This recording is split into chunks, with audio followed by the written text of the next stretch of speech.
Espace TV, le 22h.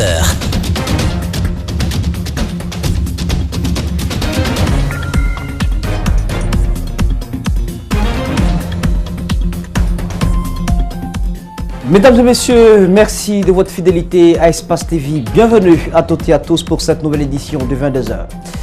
Au lendemain de l'élection de l'exécutif communal de Matoto, la confusion demeure. L'annonce de reprise du scrutin par le ministère de l'Administration du Territoire et de la Décentralisation n'a pas calmé les ardeurs de l'opposition et de la mouvance. Chaque parti se déclare vainqueur, élément suivre dans cette édition d'information. Avec certains retards, mais elle est bien là, la troisième édition de la SENACIP, la Semaine nationale de la citoyenneté de la paix, a été lancée officiellement ce 17 décembre 2018. Dans la foulée, le remplaçant de Khalifa Gassama Diaby a aussi pris fonction à la tête du ministère de l'Unité nationale. Et puis en fin d'édition, une fois n'est pas coutume, nous parlerons de la fin du Festival international de taekwondo ce samedi organisé par les Coréens.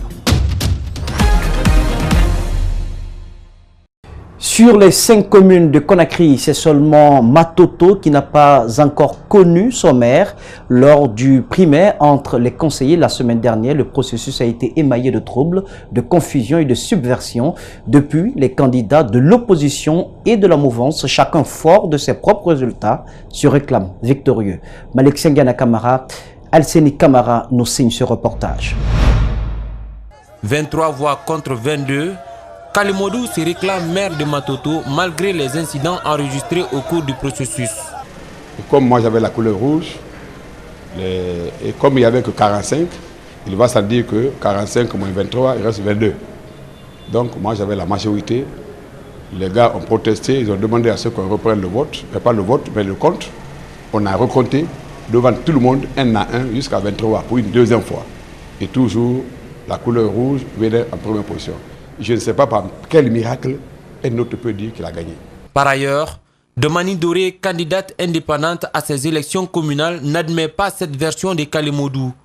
Très tôt, elle a annoncé la victoire du candidat du RPG sur son compte Twitter. Cette position, elle la maintient malgré tout. Le RPG Arc-en-Ciel a eu 23 voix au compte de l'élection du maire sur le candidat Mamadouba Tos. Rappelez-vous, dans les propos de M. Kalimodou, il a au moins eu l'honnêteté de rappeler qu'il y a eu 3 comptages. Le ministre de l'Administration du Territoire s'est saisi de la situation. Il a décidé d'annuler le vote dans le but de reprendre le processus. Sur la question, les avis des acteurs restent divergents. Bouba Condé n'a pas qualité d'annuler un vote. Le processus peut être stoppé parce qu'il y a un incident. Il n'a pas du moment que les chiffres ont été annoncés. Le vote du maire a été passé. On doit revenir maintenant pour poursuivre le vote pour le premier vice-maire ou pour le 7e vice-maire. Mais le maire qui a été déjà élu, on ne reprend pas. L'organisateur de ces élections, c'est le MATD, à travers le ministre de l'exécutif. Par conséquent, si ce même ministre annonce l'annulation de ces élections, franchement que les juristes nous disent qu'est-ce qu'il en faut. Une chose reste claire, du moment où il y a doute, il faut qu'on reprenne. Le leader de l'Union des forces démocratiques de Guinée, chef de file de l'opposition guinéenne, se félicite quant à lui du score obtenu par son parti dans la capitale Conakry. Celo Dalen Diallo était l'invité de l'émission Politiquement Correcte avec Macky Sall.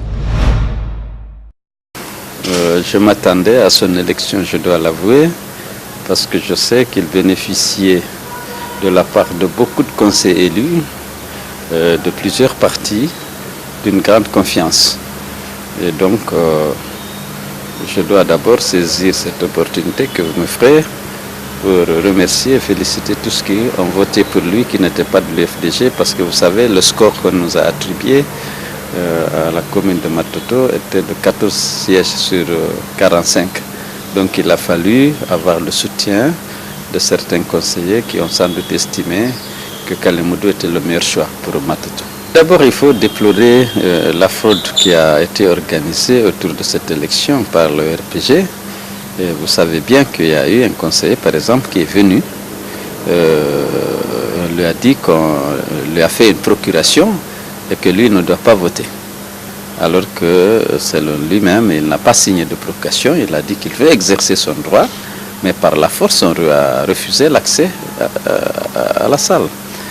Ensuite, ils ont imposé 4 procurations à des gens qui n'ont aucun empêchement et qui sont à Conakry, qui voulaient voter, mais comme le RPG a estimé qu'ils ne sont pas crédibles, qu'on ne leur fait pas confiance par rapport à leur loyauté à l'égard du RPG, ils les ont obligés à signer des procurations alors qu'ils sont disponibles, ils n'ont aucun empêchement. Et puis en plénière, ce lundi, au quartier général de l'UFTG, l'opposition républicaine rejette toute reprise du scrutin à Matoto. Elle déclare qu'elle n'obéira pas aux injonctions données par le ministre de l'administration du territoire et de la décentralisation, Borema Condé. Elle rajoute, je cite, « Si l'État et le RPG s'amusent à essayer de remettre cette élection en cause, ils nous trouveront sur leur chemin. » Fin de citation. Elle a failli ne pas se tenir, mais elle est bien là, la 3e édition de la Semaine nationale de la citoyenneté et de la paix. Elle a été lancée officiellement ce lundi 17 décembre à l'université Gamal Abdel Nasser de Conakry. La cérémonie d'ouverture a connu la présence du chef de l'État, le président Alpha Condé. Abdraman Ba, Amara Alexila. Dans cette salle des fêtes de l'université Gamal Abdel Nasser de Conakry se trouvent réunis quelques membres du corps diplomatique et certains membres du gouvernement en attente du président de la République qui devrait lancer cette 3e édition de la Semaine de la citoyenneté et de la paix avec pour thème 60 ans d'indépendance, une obligation de mémoire citoyenne. À l'entame, une troupe théâtrale pour illustrer les réalités citoyennes du pays.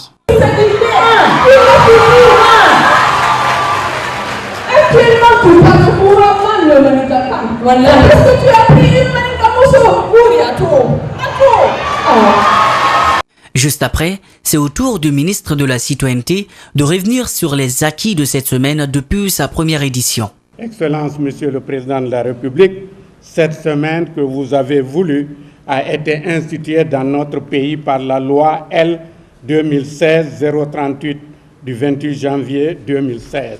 Celle de 2018 a pour objectif de, premièrement, contribuer à la consolidation de la démocratie, de l'état de droit et de la culture de la paix.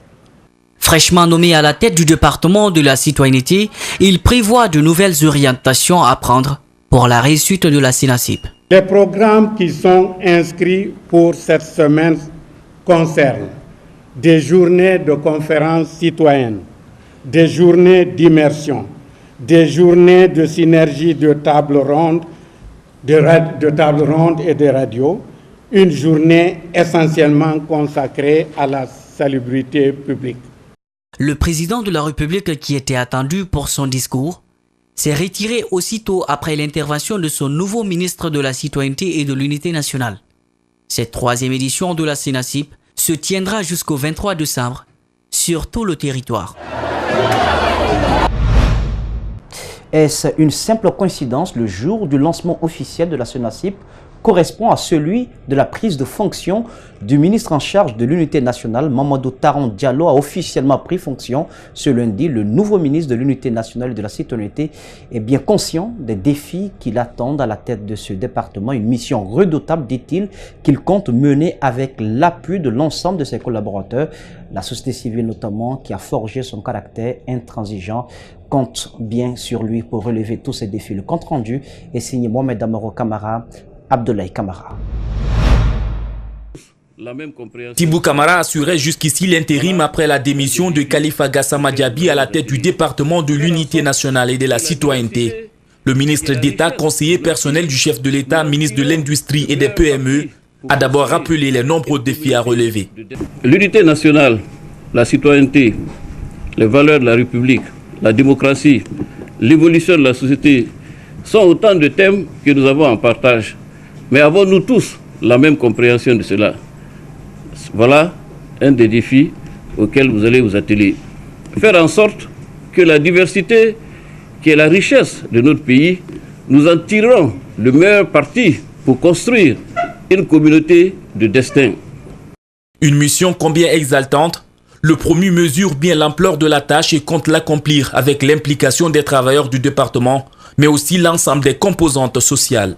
Je travaillerai avec vous dans la continuité des activités positives accomplies sous le leadership de mon prédécesseur que je salue. Cela conformément aux directives de Monsieur le Premier ministre et aux instructions de son Excellence Monsieur le Président de la République. Le ministère de l'Unité nationale et de la citoyenneté a le rôle aussi de promouvoir le civisme démocratique. Pour Mamadou Taran Diallo, le mot-clé est l'égalité pour le renforcement de la cohésion sociale et l'ancrage de l'état de droit. Il apparaît que l'égalité devant et par la loi, associée au respect de toutes les croyances, est le fondement de la citoyenneté.